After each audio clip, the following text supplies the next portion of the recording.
भारत में ब्रिटिश शासन काल के दौरान जब उनकी प्रसारवादी नीति चल रही थी, उस वक्त उन्हें इस बात की आशंका हुई कि भारत पर नेपोलियन का आक्रमण हो सकता है।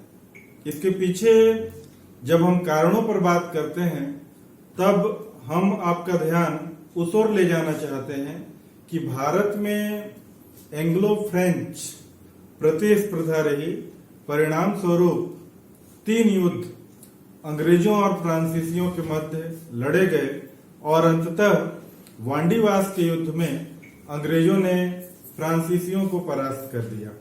लेकिन बाद के घटनाक्रम में 1789 में फ्रेंच रिवॉल्यूशन हुआ, फिर वहां पर नेशनल कन्वेंशन स्थापित हुआ, डायरेक्टरी शासन स्थापित हुआ, तदनंतर कंसुलेट शासन स्थापित हुआ और जब नेपोलियन का उत्कर्ष फ्रांस में हुआ तो वह जिस तरह यूरोप में अन्य देशों को परास्त कर रहा था और इंग्लैंड को वह झुका नहीं पाया था, उसकी महाद्वीपीय व्यवस्था में उसने इंग्लैंड को अपने कदमों में झुकाने के लिए यूरोप के अन्य देशों से कहा था कि वे इंग्लैंड के साथ व्यापारिक संबंध या नाता तोड़ लें। लेकिन बाद में वह सफल रूप से क्रियान्वित नहीं हुई।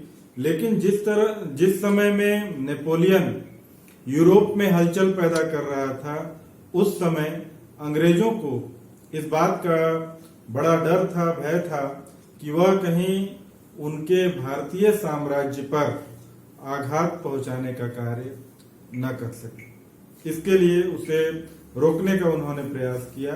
दूसरी ओर रूस का क्षेत्र अफगानिस्तान से लगा हुआ था और उन्हें रूसी आक्रमण का भी भय सता रहा था। यही कारण है कि 19th सेंचुरी में एंग्लो अफगान युद्ध की परिस्थितियां बनी और कालांतर में दूसरा युद्ध हुआ, फिर तीसरा युद्ध हुआ। इस प्रकार 3 युद्ध अंग्रेज ईस्ट इंडिया कंपनी या फिर ब्रिटिश शासन भारत की जो थी उसके और अफगानिस्तान के मध्य हुआ। पहला युद्ध 1839 टू 1842 के मध्य हुआ था। इस समय गवर्नर जनरल के रूप में लॉर्ड ऑकलैंड शासन कर रहे थे, जिनका भारत में शासनकाल 1836 टू 1842 के मध्य रहा। दूसरा एंग्लो अफगान संघर्ष 1878 टू 1880 के मध्य रहा, जिस समय लॉर्ड लिटन का शासन भारत में था। और तीसरा एंग्लो अफगान युद्ध 1919 से 1921 के मध्य हुआ, जब गवर्नर जनरल और वायसराय लॉर्ड चेम्सफोर्ड थे। यहाँ पर हम लोग एंग्लो अफगान प्रथम युद्ध 1839 टू 1842 पर बात करना चाहेंगे, जिसमें सर्वप्रथम हम सब इस बात की चर्चा करें कि अफगानिस्तान में किनका शासन था और किस तरह लॉर्ड ऑकलैंड के समय में कंपनी के शासन ने अफगानी मामलों में हस्तक्षेप करने की शुरुआत की। अफगानिस्तान में तैमूर शाह दुर्रानी का शासन था और उसके बाद उसके 23 पुत्रों में एक गृह युद्ध की स्थिति, आंतरिक संघर्ष की स्थिति वहां पर निर्मित हुई। इस समय एक व्यक्ति किंग मेकर के रूप में उभरा, जिसका नाम था दोस्त मोहम्मद, और मौके का फायदा उठाते हुए उसने खुद सिंहासन को हस्तगत कर लिया। शाह शुजा, जो कि अहमद शाह अब्दाली का पौत्र था, वह काबुल पर 1803 से 9 के मध्य शासन कर चुका था, लेकिन इस समय उसे पराजित होकर भागना पड़ा। वह लुधियाना में आकर अंग्रेजों की शरण ले चुका था। 1826 में वहां के शासक दोस्त मोहम्मद के शासन को तत्कालीन अमीरों के द्वारा वैधता प्रदान कर दी गई और इस तरह काबुल से लेकर गजनी तक के क्षेत्र पर उसने अधिकार कर लिया। लेकिन अफगानिस्तान में दोस्त मोहम्मद की स्थिति बहुत अच्छी नहीं कही जा सकती, क्योंकि उसके चारों तरफ शत्रु भरे पड़े थे। और मध्य एशिया की राजनीति के बारे में हम लोग जानते हैं कि वहां की राजनीति बड़ी उथल पुथल की राजनीति हुआ करती थी। आज किसी का राज्य है, रात होगी, कल सवेरा होगा तो किसी दूसरे का राज्य हो सकता है। इसलिए वहां पर राज्य को स्थायित्व प्रदान करना एक कड़ी चुनौती मानी जाती थी। अफगानिस्तान की सीमा से लगे पंजाब के राज्य में, जहां पर महाराजा रणजीत सिंह का शासन था, उन्होंने अपनी प्रसारवादी नीति के तहत 1834 में पेशावर को जीत लिया था।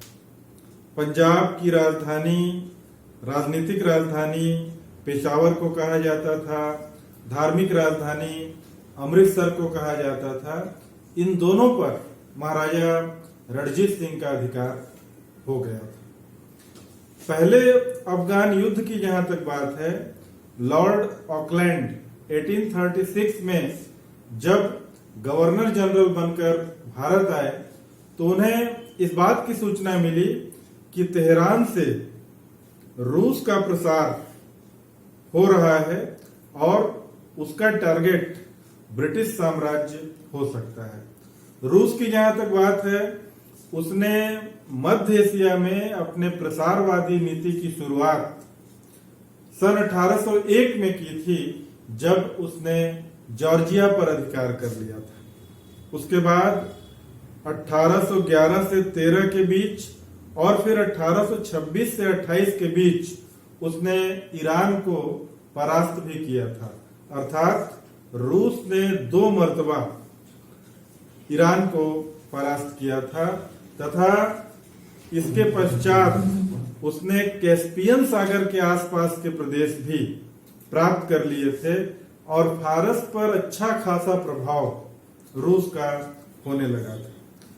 इन परिस्थितियों को देखकर अंग्रेज व्याकुल हुए और उन्होंने भारत की प्राकृतिक सीमा या कह लीजिए भारत की वैज्ञानिक सीमा की खोज को आरंभ कर दिया।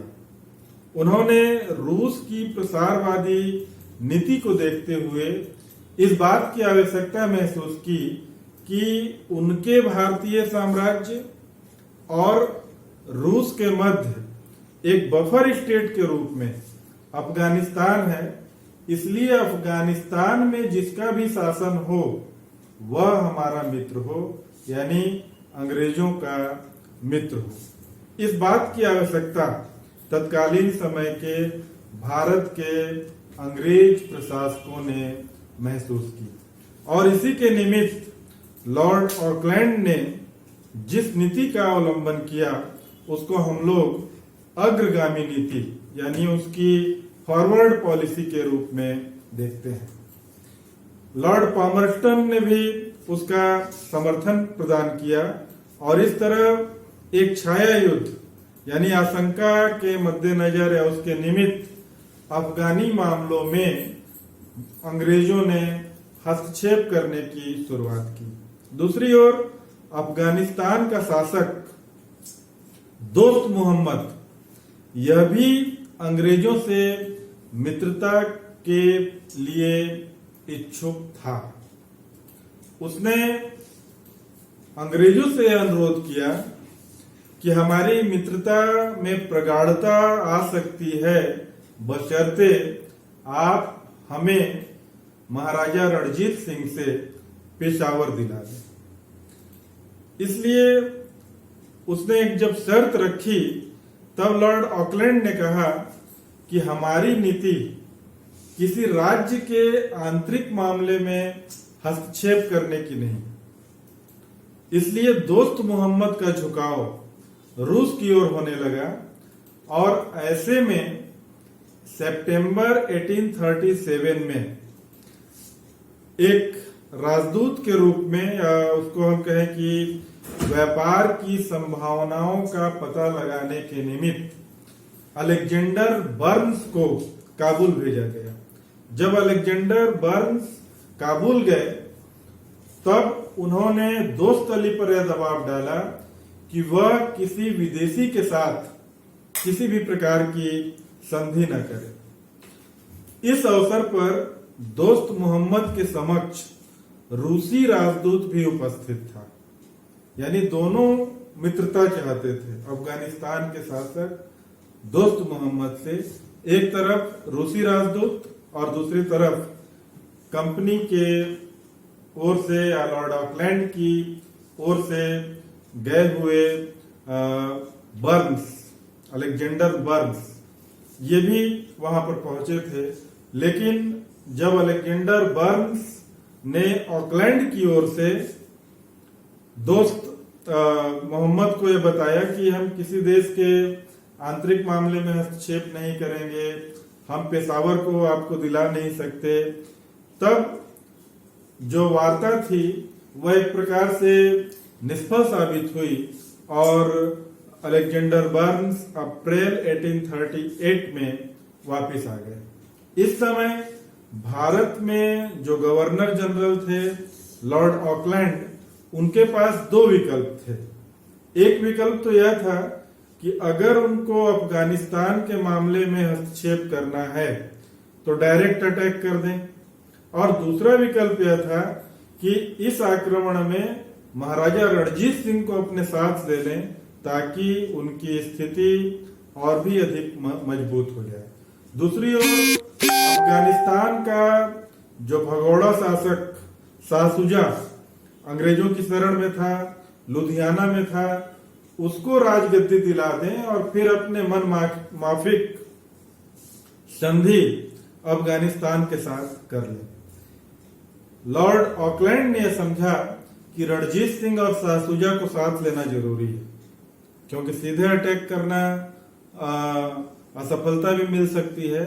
इसलिए एक त्रिदलीय संधि 1838 के जून महीने में क्रियान्वित की गई, जिसमें 3 लोग शामिल थे, governor general Lord Auckland, Afghanistan का भगोड़ा शासक शाह सुजा और पंजाब के महाराजा रणजीत सिंह। लेकिन इस दौर में अफगानिस्तान में जो रूसी राजदूत आया था वह लौट चुका था। दोस्त मोहम्मद अकेला था।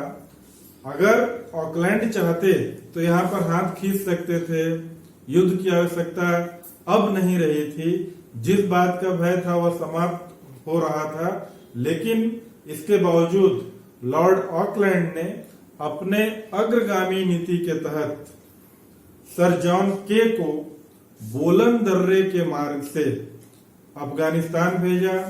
उन्होंने पहले कांधार को जीता, फिर गजनी को जीता और अंततः उन्होंने काबुल पर अधिकार कर लिया। अंग्रेजी सेना का भय कुछ इस प्रकार था कि वहां के शासक दोस्त मोहम्मद ने आत्मसमर्पण कर दिया और इस तरह अंग्रेजों ने अपने पिट्ठू शाह सुजा को काबुल का अमीर घोषित कर दिया।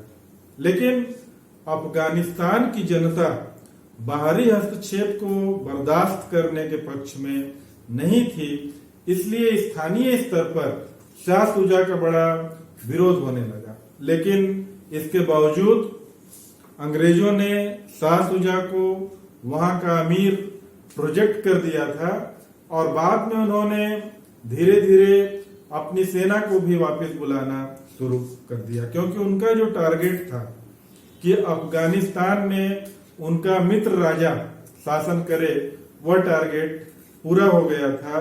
लेकिन मदद के निमित्त उन्होंने शाह सुजा की मदद के लिए एक सेना जनरल एल्फिंस्टन के नेतृत्व में छोड़ दिया था।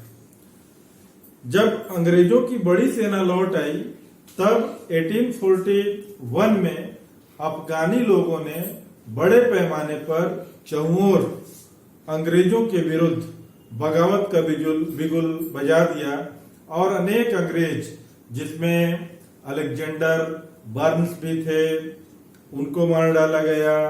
एल्फिंगटन अपने 4500 सैनिकों के साथ 12,000 अनुचरों के साथ मारा गया।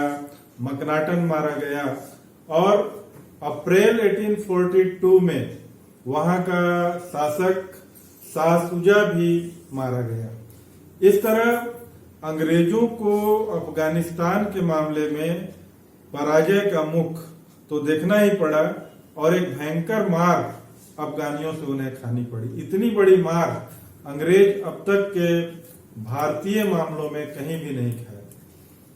केवल डॉक्टर बाइडन जो कि एक अंग्रेज था, वह भागता भागता बदहाल अवस्था में जलालाबाद तक आया और उसी ने यह बताया कि अफगानिस्तान में अंग्रेजों को कितनी भयंकर मार पड़ी है। अंग्रेज अपनी इस हार को छिपाने के लिए एक दरवाजे का चौखट ले आए और यह प्रोजेक्ट करने लगे कि यह चौखट भारत के सोमनाथ के मंदिर का है, जिसको महमूद गजनवी अपने साथ ले गया। लेकिन बाद में जब उसका परीक्षण किया गया तो यह पाया गया कि ये तो 300 साल पुराना है, जबकि गजनवी के आक्रमण और अफगान युद्ध के बीच का जो डिस्टेंस है वो 800 साल से अधिक का डिस्टेंस। तो इस तरह हम देखते हैं कि अंग्रेजों ने अपनी हार को छिपाने के लिए अलग अलग प्रकार से तर्क दिए थे। फरवरी सन 1842 में ऑकलैंड के स्थान पर अगले गवर्नर जनरल के रूप में एलिनबरो की नियुक्ति हुई और उसने यह निर्देश जारी किया कि जितने भी सैनिक अफगानिस्तान में हैं या अंग्रेज हैं वे सभी लौट आए। इस तरह पहले आंग्ल अफगान युद्ध का एक प्रकार से अंत हुआ और इसके बारे में जो समीक्षा हुई, जो एनालिसिस हुए, जो इतिहासकारों के वक्तव्य हैं, उस पर जब हम एक दृष्टि डालते हैं तो पाते हैं कि इंस ने कहा कि भारतीय इतिहास में आंग्ल अफगान प्रथम युद्ध सबसे मूर्खतापूर्ण युद्ध था। आखिर अफगानिस्तान में हस्तक्षेप करने की जरूरत क्यों पड़ी? प्रथम आंग्ल अफगान युद्ध के बारे में इतिहासकारों के वक्तव्य के बारे में जब हम चर्चा करते हैं तब मुख्य रूप से यह बात सामने आती है कि अधिकांश इतिहासकारों ने अंग्रेजों के इस अग्रगामी नीति के बारे में उनकी आलोचना की है। इतिहासकार इंस का यह कहना था कि भारतीय इतिहास में यह सबसे मूर्खतापूर्ण युद्ध था। आखिर में हम ऐसा इस युद्ध के बारे में कह सकते हैं कि अंग्रेजों को अफगानिस्तान के मामले में हस्तक्षेप करने की आवश्यकता क्यों पड़ी? जब ऑकलैंड से दोस्त मोहम्मद ने पेशावर दिलाने की बात कही, तब ऑकलैंड ने यह कहा था कि हमें नैतिक रूप से किसी राज्य के आंतरिक मामले में हस्तक्षेप करने का अधिकार नहीं है। जब आप पंजाब में हस्तक्षेप करने का नैतिक अधिकार नहीं रखते तो फिर आप अफगानिस्तान में किस अधिकार से हस्तक्षेप कर रहे हैं? साथ ही साथ जब त्रिदलीय संधि हुई अंग्रेजों, महाराजा रणजीत सिंह और शाह शुजा के बीच, और इस संधि के परिणाम स्वरूप जब शाह शुजा को वहां का अमीर अफगानिस्तान का बनाया गया, उस समय यह बात हाईलाइट हुआ कि जब शाह शुजा अपने पूर्वजों की भूमि पर आया तो उसे सिखों और अंग्रेजों की मदद की क्या जरूरत है। इस तरह आंग्ल अफगान मित्रता की बजाय उनके मध्य शत्रुता ही बढ़ी और डिज़रायली ने पार्लियामेंट में ये प्रश्न उठाया कि भारतीय साम्राज्य के अवरोध के लिए एक अफगानिस्तान के मामले में हस्तक्षेप करने की क्या आवश्यकता थी। J.A.R. मैरियट ने कहा कि ऑकलैंड की यह नीति मूर्खता, अज्ञान और घमंड का सम्मिश्रण था। इस तरह ऑकलैंड के पश्चात अगले गवर्नर जनरल लॉर्ड एलिनबरो से लेकर एलिनबरो के शासनकाल 1842 से लेकर 44, इसी ने आकर युद्ध को समाप्त किया। यहां से लेकर लॉर्ड नॉर्थब्रुक तक, जिनका शासनकाल 1872 से लेकर 76 तक था, और इस समय गवर्नर जनरल का पदनाम वायसराय के रूप में बदल चुका था। यहां तक हम ये पाते हैं कि इन शासकों ने अफगानिस्तान के प्रति कुशल अकर्मण्यता की नीति का पालन किया था। लॉर्ड लॉरेंस 1859 तक पंजाब में कमिश्नर रहे थे और उन्होंने ये जान लिया था कि अफगानी लोग स्वतंत्रता प्रिय हैं। ये लोग बाहरी हस्तक्षेप को बर्दाश्त नहीं करते, इसलिए सिंध के पार के क्षेत्र में हमें अपनी सेना को भेजकर उन्हें उलझन में डालना नहीं चाहिए। उन्होंने इस बात को भी स्वीकार किया कि बाय द वे अफगानिस्तान पर रूस का अधिकार हो जाता है तो वह अफगानी पड़ोसी की बजाय रूसी जो पड़ोसी होगा वह अधिक बेहतर होगा, अच्छा पड़ोसी सिद्ध होगा। 1844-45 में इंग्लैंड और रूस के जार के रिलेशन अच्छे रहे, लेकिन जो 1853 से 1856 के मध्य क्रीमिया युद्ध हुआ उसमें इंग्लैंड और फ्रांस ने मिलकर रूस को परास्त कर दिया था। इसके बाद इन देशों के रिलेशन पुनः बिगड़े, लेकिन जो रूस की प्रसारवादी नीति थी वह स्नेस ने आगे बढ़ती रही। 1864 में उसने चिमकंद पर, 1865 में ताशकंद पर अधिकार करके 1867 में तुर्किस्तान नाम के प्रांत का उसने गठन किया। यहां तक कि 1868 में उसने समरकंद पर भी अधिकार कर लिया था, लेकिन लॉरेंस इससे विचलित नहीं हुए, बल्कि रूस अब आगे बढ़ना चाहता था, लेकिन इससे इंग्लैंड और रूस के बीच एक विश्वव्यापी युद्ध शुरू हो जाता, इसलिए वह आगे नहीं बढ़ा। और इसी दौर में 1863 में अफगानिस्तान के शासक दोस्त मोहम्मद का भी देहांत हो गया और उसने अपने पुत्र, एक पुत्र हम कह सकते हैं क्योंकि अनेक पुत्र उस समय के शासकों के हुआ करते थे, एक पुत्र शेर अली को अपना उत्तराधिकारी घोषित किया, लेकिन उसके 16 अन्य पुत्रों के बीच इस समय संघर्ष की स्थिति दिखलाई पड़ी। 1864 में लॉरेंस ने शेर अली के शासन को मान्यता दे दी, लेकिन जिस तरह वहां पर विद्रोह हो रहे थे उसके परिणाम स्वरूप 1866 में काबुल और कांधार पर अफजल के अधिकार हो गया और अफजल के अधिकार को भी अंग्रेजों ने मान्यता दे दी। शेर अली को हरात में मान्यता दे दी गई, लेकिन 1867 में जब अफजल मर गया और उसका छोटा भाई आजिम खान शासक बना तो उसको भी अंग्रेजों ने स्वीकार्यता प्रदान की। 1868 में याकूब खान सन ऑफ शेर अली ने आजिम को हराया तो उसको भी अंग्रेजों ने स्वीकार कर लिया। यानी अफगानिस्तान में जो कुछ हो रहा था उसमें अंग्रेजों ने हस्तक्षेप करने की बजाय सब कुछ को स्वीकार करना चाहा। 1868 में जब शेर अली बीमार पड़े तब यहाँ पर हम अंग्रेजों की नीति में एक परिवर्तन की छाप देखते हैं कि उसने शेर अली के बीमार पड़ने पर 60,000 पाउंड मदद के लिए भेजा, प्लस 3,500 व्यक्तियों के लिए हथियार और साजो सामान भी भेजने का प्रस्ताव उसे दिया। लॉरेंस के बाद मेयो गवर्नर जनरल बने, वायसराय बने।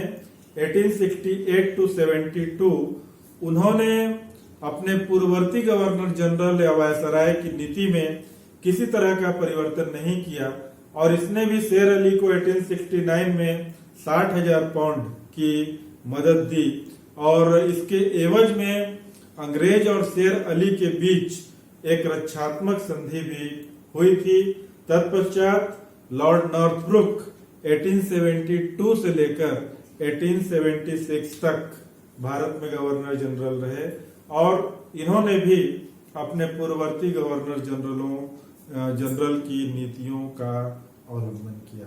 इस तरह निष्कर्ष रूप में हम एंग्लो अफगान रिलेशन के मद्देनजर यह विशेष रूप से पाते हैं कि यह संघर्ष तो हुआ, लेकिन इस संघर्ष से अंग्रेजों को कोई लाभ नहीं हुआ और बाद में उन्हें तटस्थ रहने की नीति या कर्मण्यता की नीति का अवलंबन करना पड़ा। Thank you.